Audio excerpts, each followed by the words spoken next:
Diyos mio marimar. Ang dami kong bubuhusan ngayon mga idol. Kung nakikita nyo mga idol, yung forma na yan, yung elevator para sa VIP na mga tao na papasok dito pag matapos tong building na to. Elevator po yan. Yan, malawak yan, bubusan.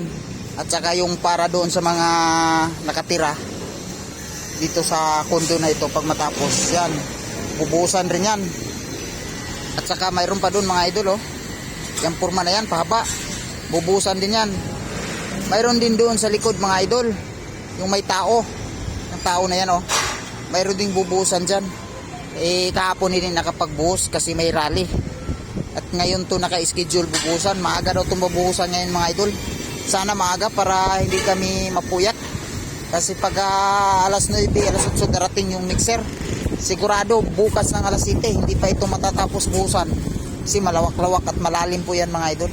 Malaki yung volume na bubuhusan dyan sa dalawang elevator.